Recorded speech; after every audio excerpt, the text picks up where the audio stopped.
नमस्कार, स्वागत है आपका सीएनबीसी आवाज और मोतीलाल ओसवाल स्टूडियोज में। मैं हूं मनीषा गुप्ता। इन कमोडिटी राउंडअप में हमारी टॉप हेडलाइन में आज एमसीएक्स है, क्योंकि जुलाई का महीना एमसीएक्स के लिए बेहद खास है। इलेक्ट्रिसिटी फ्यूचर्स सक्सेसफुली लॉन्च करने के बाद हमने यहां पर कार्डमम फ्यूचर्स भी लॉन्च होते हुए देखे हैं। इस हफ्ते में क्या है डिटेल्स, किस तरह के नंबर्स हैं, इस पर करेंगे चर्चा।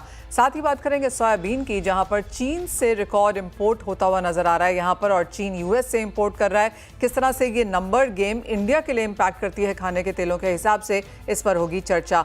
इस पर बात करने के लिए हमारे साथ हैं एसएमसी ग्लोबल सिक्योरिटीज से वंदना भारती, एमसीएक्स के chief business officer Rishi Nathani and Sunvin group के सीईओ संदीप बजोरिया। आप सभी का कार्यक्रम में स्वागत है। बहुत शुक्रिया हमारे साथ जुड़ने के लिए आज। एंड ऋषि, सबसे पहले आपसे साथ, जुलाई इंपॉर्टेंट महीना रहा है एमसीएक्स के लिहाज से, बारिंग दैट ग्लिच, लेकिन उसके अलावा हमने यहाँ पर स्ट्रॉन्ग पॉजिटिव सक्सेसफुल लॉन्च आता हुआ देखा है इलेक्ट्रिसिटी फ्यूचर्स का, और उसके बाद कार्डमम में भी काफ़ी पॉजिटिविटी नजर आई है। सबसे पहले कार्डमम के ऊपर, और काफ़ी समय के बाद हमने एक एग्रीकल्चर कमोडिटी लॉन्च होते हुए देखी है, वो भी एमसीएक्स पर। क्या थॉट प्रोसेस रहा ऋषि, और किस तरह का फीडबैक है? धन्यवाद मनीषा। जैसे मैं हर बार आपको कहता हूं कि हम सारे सेगमेंट्स पे काम करते हैं, तो ऐसा नहीं है कि एग्री पे काम नहीं हो रहा है। एग्री इज द बैकबोन हमारी इकोनॉमी का, तो उसको तो देखना ही पड़ता है। तो ये जो कार्डमम कॉन्ट्रैक्ट है, अगर आपको याद होगा, ये एमसीएक्स पे पहले भी बहुत अच्छा चलता था। कुछ कारणों से इसको डिसकंटिन्यू किया गया था। फिर हमें लगा कि अब समय सही उचित समय है कि इसको फिर से मार्केट पे वापस लाया जाए, इसीलिए हम इसको वापस लाए हैं। तो ये एक 100 केजी का कॉन्ट्रैक्ट है, और कल काफ़ी इनकरेजिंग रिस्पॉन्स रहा है मार्केट से। तो हम यही चाहेंगे कि कार्डमम कॉन्ट्रैक्ट भी अच्छी तरह से चले, और पूरे मार्केट, जितनी भी मार्केट पार्टिसिपेंट्स हैं, उसको इसमें बहुत बढ़िया हेजिंग और डिलीवरी का मैकेनिज्म प्राप्त हो। ऋषि, जैसे आपने कहा फर्स्ट डे में फीडबैक यहाँ पर अच्छा है। हमने मार्केट पार्टिसिपेंट से भी कल बात की और उन्होंने बोला जी हाँ, जिस तरह की प्राइस मूवमेंट्स हैं, एक हेजिंग मैकेनिज्म एब्सोल्युटली यहाँ पर बनता हुआ नजर आ रहा है। किस तरह से आप टू बिगिन विद यहाँ पर पार्टिसिपेंट्स आता हुआ देखेंगे आगे जाकर भी, because masala as a segment भी यहाँ पर काफ़ी बढ़ता जा रहा है। जिस तरह से हमने एफएमसीजी देखा है, काफ़ी सारी लिस्टेड बड़ी कंपनीज, नॉन लिस्टेड भी एफएमसीजी के तौर पर, फूड के तौर पर ब्लेंडेड या मसालों में यहाँ पर आती हुई नजर आ रही हैं। क्या वो सारी वैल्यू चेन हम यहाँ पर होता हुआ देखेंगे?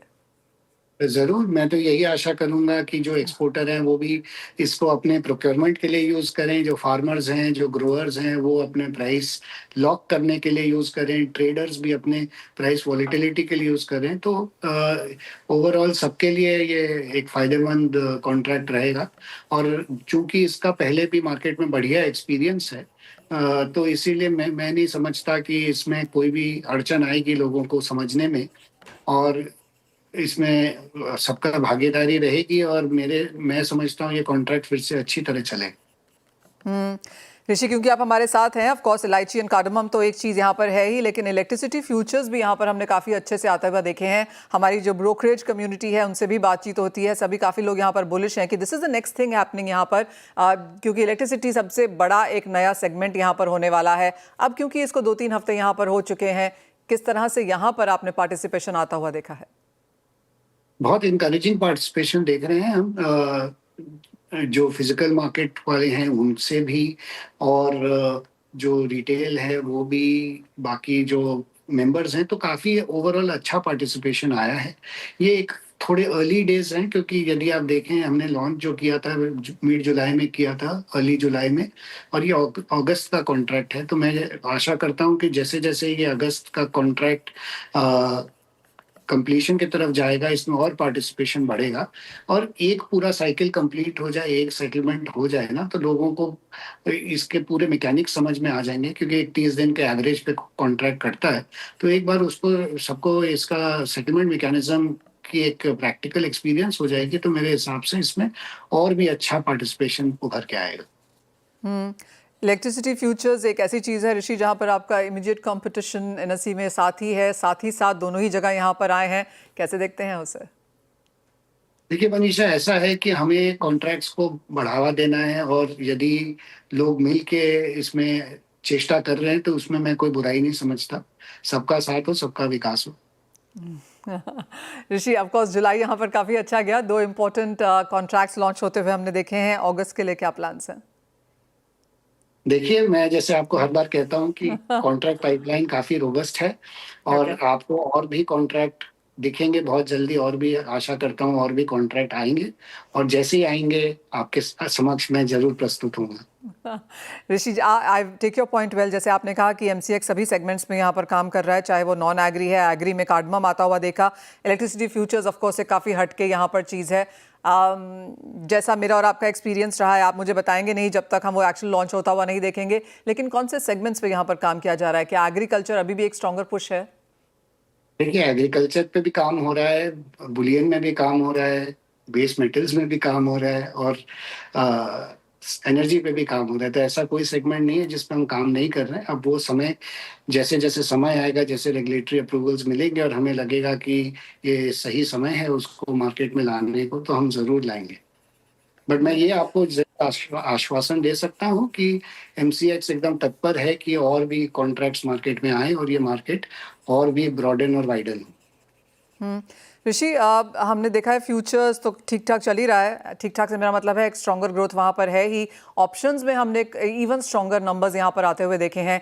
ये एक चीज़ हमेशा इंडियन मार्केट्स के साथ रही है कि क्या अवेयरनेस है, क्या लोग यहाँ पर कमोडिटीज़ को समझते हैं। अभी भी एक नीश सब्जेक्ट के तौर पर इसे देखा जाता है कि इन्वेस्टमेंट नहीं कर सकते लॉन्ग टर्म के लिए, मंथ ऑन मंथ प्राइसेस पर हमेशा नज़र रखनी पड़ती है। क्या हम और मेच्योरिटी अब इस सेगमेंट में आता हुआ देख रहे हैं? ज़रूर, मैं तो देख रहा हूँ कि दिन-प्रतिदिन इसमें मैच्योरिटी आ रही है। लोग इनफैक्ट हमारे जो छोटे गोल्ड के कॉन्ट्रैक्ट्स हैं उसमें डिलीवरी लेके एसआईपी के माध्यम से भी उसमें इन्वेस्ट कर सकते हैं, डीमैट में डिलीवरी ले सकते हैं हमारे कॉमर्स के माध्यम से।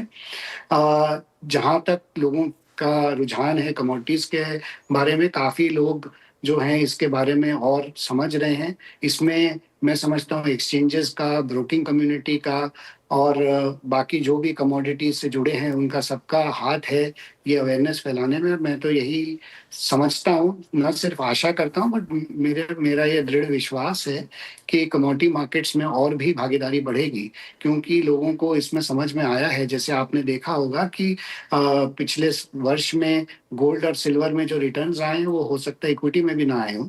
तो लोगों को ये एक बहुत वायबल अल्टरनेट एसेट क्लास दिख रहा है, और इसीलिए लोग कमोडिटीज़ के प्रति भी काफ़ी रुचि ले रहे हैं। Fair point that. ऋषि, बहुत शुक्रिया साथ जुड़ने के लिए। तो जैसे आपने बोला कि कार्डमम में हमने यहाँ पर अच्छे खासे रिटर्न्स आते हुए देखे हैं इन सेंस ऑफ पार्टिसिपेशन जो एक दिन यहाँ पर बीता है, और कमोडिटीज़ की एक्सपेक्टेशन है। आपने मुझे वो टीज़र यहाँ पर ज़रूर दिया है कि काम हो रहा है, रेगुलेटरी अथॉरिटी अप्रूवल की इंतज़ार है। एक बार वो यहाँ पर होता हुआ दिखेगा तो और भी कमोडिटीज़ हम यहाँ पर एमसीएक्स से आता हुआ देखेंगे। वंदना, आपकी क्या सेंस है? जैसे ऋषि हमें बता रहे थे कि कार्डमम कोई नया प्रोडक्ट नहीं है, एक बार बंद हो चुका है, फिर से यहाँ पर हमने शुरुआत आते हुए देखी है। फंडामेंटल्स काफ़ी स्ट्रॉन्ग रहे हैं पिछले, क्योंकि 3-4 महीने में प्राइसेस काफ़ी बढ़ चुके हैं। किस तरह से आप ये प्राइसेस देखती हैं? क्या राय देंगी यहाँ पर कारोबारियों को? जी मनीषा, पहले तो ये दोबारा आया और ये कॉन्ट्रैक्ट काफ़ी पॉपुलर था, तो मेरे ख्याल से एक और टूल मिला है, और टूल ऐसे टाइम में मिला है जब इसके जो फंडामेंटल्स हैं वो काफ़ी स्ट्रांग है। तो ऐसे में मार्केट बड़ी कैची होती है और तुरंत वॉल्यूम ग्रोथ भी हमें देखने को मिलता है। तो मेरे ख्याल से यहाँ पे अपना जो इंडिया का सप्लाई सिचुएशन है वो टाइट है, और ग्वाटेमाला हमारा कॉम्पिटिटर है, वहाँ पे प्रोडक्शन जो है वो कम हुआ और वहाँ से बहुत ज़्यादा सप्लाई नहीं है। और मेजरली यहाँ पे इंडिया छोटी इलायची सप्लाई करता है, वो बड़ी इलायची करते हैं। तो मेरे ख्याल से मिडिल ईस्ट हमारा काफ़ी बड़ा यहाँ पे कंज्यूमर है, और वहाँ हम एक्सपोर्ट करते हैं, वहाँ पे नंबर्स अच्छे आ रहे हैं। बांग्लादेश से हमारा थोड़ा सा यहाँ पे ट्रेड असल था, लेकिन वहाँ से भी अब यहाँ पे डिमांड निकल के आ रही है। मुझे लग रहा है कि प्राइसेस यहाँ पे हायर साइड रहेंगे। हम ऑलरेडी फेस्टिवल सीजन में आ चुके हैं, और आने वाले समय में मुझे लग रहा है कि 2920 से लेके 2950 तक बहुत जल्दी हम इलायची के प्राइसेस आता हुआ देखेंगे। तो मेरे ख्याल से रीलॉन्च होना और फेस्टिव सीजन में होना, जब यहाँ पे हमारा कंजम्पशन एक्चुअल में बढ़ता है और प्राइसेस का बुलिश होना, मुझे लग रहा है कि वॉल्यूम यहाँ पे पिकअप करेगा, और पूरी ब्रोकिंग कम्युनिटी सारी मतलब जो है वो सपोर्ट है यहाँ पे। मेरे ख्याल से एक अच्छा टूल जो है वो लॉन्च हुआ और अच्छे समय पे। वेल एब्सोल्युटली, जैसे मैं बात भी कर रही थी वंदना, मैं ऋषि को बोल भी रही थी कि जुलाई का महीना काफ़ी बेहतरीन रहा। दो नई कमोडिटीज़ का एक ही महीने में आना क्लियरली एक कमोडिटीज़ को यहाँ पर डेफिनेट पुश ज़रूर देता है। वंदना, क्योंकि हम एग्री की बात यहाँ पर कर ही रहे हैं, कुछ मुनाफा वसूली अक्रॉस बोर्ड यहाँ पर लगातार बनती हुई नजर आई है। अगर हम जुलाई का महीना देखें, अगर हम प्रीवियस इन्फ्लेशन नंबर्स भी देखें, तो सभी जगह यहाँ पर कुछ मंदी है। किस तरह से आप देखती हैं ओवरऑल ट्रेडिंग को यहाँ पर? मुझे लग रहा है मनीषा कि ये एक पॉज का टाइम है, एक कंसोलिडेशन में कमोडिटी है और यहाँ पे दोनों साइड लिमिटेड मूवमेंट की यहाँ पे गुंजाइश लग रही, बहुत ज़्यादा शार्प मुझे मूवमेंट नहीं लग रहा है। चाहे आप बुलियन ले ले, चाहे आप बेस मेटल ले ले, एक काउंटर है जो कि यहाँ पे रिएक्शन स्ट्रांग दे रहा है, वो क्रूड ऑयल है। मुझे लग रहा है संभल के ट्रेडिंग करने की यहाँ पे ज़रूरत है, क्योंकि ओवरऑल अब यहाँ पे ट्रेंड चेंज हो रहा है। हमने 10-12% का फॉल डॉलर इंडेक्स में आता हुआ देखा, अब यहाँ पे एक अपसाइड है। हम लोगों ने यहाँ पे 30% का उछाल गोल्ड में आता हुआ देखा, अब वहां पे एक पॉज है। तो मुझे लग रहा है कि अब थोड़ी देर के लिए मार्केट एक पॉज में रहेगी और बहुत सारे लोग हैं वो यहाँ पे प्रॉफिट बुकिंग करेंगे। तो अब मुझे लग रहा है चाहे वो गोल्ड हो या सिल्वर हो, शॉर्ट टर्म के लिए एक करेक्शन जो है वो एक्सपेक्टेड है। भले ही अगर एक टाइमली यहाँ पे अपसाइड मिले, फेड की तरफ से मिले, ट्रिगर्स मिले, लेकिन ओवरऑल मुझे लग रहा है कि 3-4% तक का जो फॉल है ये मुझे बुलियन काउंटर में लग रहा है कि डाउनसाइड में देखना चाहिए। बेस मेटल हल्का सा अपसाइड दिखा सकता है। मूवमेंट मेजर आनी चाहिए मनीषा, मुझे लग रहा है कि दो कमोडिटी में, एक क्रूड ऑयल में मुझे लग रहा है कि $70 तक यहाँ पे एक अपसाइड है। जब यहाँ पे बात नेचुरल गैस की होती है तो सीजनैलिटी के हिसाब से भी काफी लोअर साइड ये कमोडिटी आ चुकी है और यहाँ पे हम पीक डिमांड की तरफ बढ़ रहे हैं। तो मुझे लग रहा है कि यहाँ पे इस कमोडिटी में अपॉर्चुनिटी है, यहाँ पे निवेश करना चाहिए। ऑप्शंस में भी कंसंट्रेशन बन रहा है यहाँ पे काफी बढ़िया। तो इस कमोडिटी में मुझे लग रहा है 290-300 तक का टारगेट कर सकते हैं। तो जो मेजर ट्रेंड है उससे हटके हम प्रॉफिट बुकिंग की तरफ है, और जो बहुत बेयरिश कमोडिटी हो चुकी थी वहां पे मुझे लग रहा है कि फ्रेश बाइंग रिटर्न आएगी। ऑल राइट, आपने पूरा agri, non agri, energy, precious metal सब कवर कर लिया वंदना, और किस तरह की राय यहाँ पर देनी चाहिए वो बहुत ही क्रिस्प एंड आई होप हमारे व्यूअर्स ने उसे नोट किया है, बिकॉज आपने पूरा गैमट यहाँ पर कन्वर्ट किया है। लेकिन इसी के साथ एक ब्रेक का भी समय है। हम लौटेंगे तो हमारे साथ होंगे सनविन ग्रुप के CEO संदीप बजोरिया। उनसे जानेंगे सोयाबीन ऑयल इंपोर्ट के नंबर्स, क्योंकि जिस तरह से चाइना से, अमेरिका से जिस तरह की कॉन्वर्सेशन यहाँ पर है, क्या नंबर्स वो इंडिया के लिए मैटर करते हैं, इस पर करेंगे चर्चा। हमारे साथ सनविन ग्रुप के CEO संदीप बजोरिया हैं। संदीप जी नमस्कार। मैं बहुत सारे इंपोर्ट नंबर्स पढ़ रही थी और आपकी मदद चाहेंगे वो ब्रेक डाउन करने के लिए, मेरे लिए और हमारे व्यूअर्स के लिए भी। जिस तरह से हमने चाइना से यहाँ पर सोयाबीन ऑयल का इंपोर्ट आता हुआ देखा है, और चाइना ने ऑफकोर्स यहाँ से US से इंपोर्ट किया है। ये मैं मई और जून के नंबर्स देख रही हूँ, मई स्पेशली क्योंकि नंबर्स काफ़ी ऑन द हायर साइड थे यहाँ पर। एक तो हम एनीवेज MSP के नीचे यहाँ पर कारोबार कर रहे हैं, और जिस तरह का इंपोर्ट चाइना से दिखाता है और वाया US से दिखाता है, आप इसे कैसे रीड कर रहे हैं? मनीषा जी, आप देखिए, हम लोग total 45 lakh tonne soybean oil import करते हैं पूरे साल में, और ये जो हमारा 45 लाख टन का इंपोर्ट है उसमें से आप समझ के चलिए करीबन 30 लाख टन जो है वो अर्जेंटीना अकेले से है, और बाकी ब्राजील से करीबन 7-8 लाख टन है, और उसके बाद में बचा हुआ 7-8 लाख टन है वो हमें आता है रशिया से, यूक्रेन से, चाइना से, टर्की से, इजिप्ट से, ये सब डेस्टिनेशन से, इराक से, ये जगह से हमें आता है। तो ये टोटल हमारा कंपोजिशन है सोयाबीन ऑयल का। एंड सो अभी रिसेंटली जो काम हुआ है वो चाइना के पास थोड़ा सरप्लस ऑयल था, तो इसीलिए चाइना ने वो बेचा है इंडिया को, और वो बेचा है मेनली सितंबर, अक्टूबर, नवंबर, दिसंबर शिपमेंट का तेल बेचा है। सो चाइना में क्या होता है कि वहाँ एक्सपोर्ट लाइसेंस होना होता है, तभी आप एक्सपोर्ट कर सकते हैं, और वहाँ 2 कंपनियों को ही एक्सपोर्ट लाइसेंस अवेलेबल थे। एक तो कॉफको उनकी स्टेट ओन्ड एंटरप्राइज है जिसको करीबन 1,20,000 टन का लाइसेंस था, और एक मिलमार के पास था, वो जो वहाँ की प्राइवेट सेक्टर की सबसे बड़ी कंपनी है, तो उसको करीबन 1 लाख टन का लाइसेंस था। तो इस तरीके से उस लाइसेंस के अंडर में वो एक्सपोर्ट कर सकते हैं, और वो बिकॉज हमारे रेगुलर सप्लायर सब अर्जेंटीना है, ब्राजील है, तो हमें दूसरे ओरिजिन का कभी भी तेल हमारे पास आता है तो जनरली वो तेल $15-20 सस्ता बिकना होता है, तभी हम लोग इम्पोर्ट कर पाते हैं या इम्पोर्ट में इंटरेस्ट दिखाते हैं। और इंडिया में ऐसे भी अराइवल अच्छी थी सोयाबीन की, जैसे आपने कहा, तो हमारे यहाँ लोकल दाम जो है वो अर्जेंटीना ब्राजील की जो CNF प्राइस है, जैसे आज अर्जेंटीना ब्राजील की प्राइस है CNF की समझिए $1210 अगस्त की, तो उसके अगेंस्ट में यहाँ लोकल में $1170-80 में बिक रहा है, तो वो $30 की डिस्पैरिटी से बिकता है। तो जब ये रशिया है, चाइना है, ये ओरिजिन को तेल बेचना है और ऐसे बेचना है, तो उन्हें हमें अट्रैक्टिव रेट देना होता है, और वो $15-20 सस्ता होता है जो अर्जेंटीना ब्राजील हमारे रेगुलर सप्लायर के रेट होते हैं उससे, और इस तरह से वो इम्पोर्ट हुआ है। So it's good that India के पास इतना डाइवर्सिफाइड सप्लाई बेस है। However Argentina is world largest exporter of soybean oil, and India is largest importer of soybean oil, and Argentina का जितना सोयाबीन ऑयल एक्सपोर्ट होता है food के लिए, उसका 65%, 2/3 तेल इंडिया खरीदता है। तो इंडिया अर्जेंटीना का इतना स्ट्रॉन्ग पार्टनरशिप है, और अर्जेंटीना ने अभी लास्ट 3 दिन पहले ही, लास्ट फ्राइडे को, जो सोयाबीन ऑयल के एक्सपोर्ट टैक्सेस जो उन्होंने बढ़ाए थे वो उनको वापस रिवर्स बैक कर दिया है, और वो 24.5% पे सोयाबीन ऑयल के एक्सपोर्ट टैक्स को ला दिया है। तो उससे हमारी पार्टनरशिप अर्जेंटीना से और स्ट्रांग हो गई है और लॉन्ग टर्म हमारा सप्लाई सोर्स अर्जेंटीना है। Point taken. संदीप जी, जिस तरह से चाइना का आया है, एंड माय मेजर पॉइंट ये भी है कि जिस तरह से हमने यहाँ पर टैरिफ सब लगते हुए देखे हैं, आपको नहीं लगता कि जिस तरह का जो रिलेशन एज ऑफ नाउ हम अर्जेंटीना, ब्राजील, बाकी कंट्री से होल्ड करते हैं, उस पर कोई इम्पैक्ट पड़ेगा या उन नंबर्स पे कोई इम्पैक्ट होगा? देखिए, जो हमारा यूएस का डील का बात चल रहा है, वहाँ वो मैटर पोस्टपोन होते जा रही है और उसमें agriculture is one of the major contentious issue. तो वो अपनी जगह पे है वो बात। लेकिन ऐसे भी हम अमेरिका से सोयाबीन ऑयल, जहाँ तक सवाल है, वो ज्यादा में ज्यादा हमने 2-3 लाख टन साल का इम्पोर्ट किया, वो इसी समय हो रहा है। ये हाईएस्ट इम्पोर्ट है। उसके ऊपर सोयाबीन ऑयल अमेरिका हमें दे ही नहीं पाता है। उनका लोकल कंजम्पशन है फूड के लिए और बायोडीजल के लिए।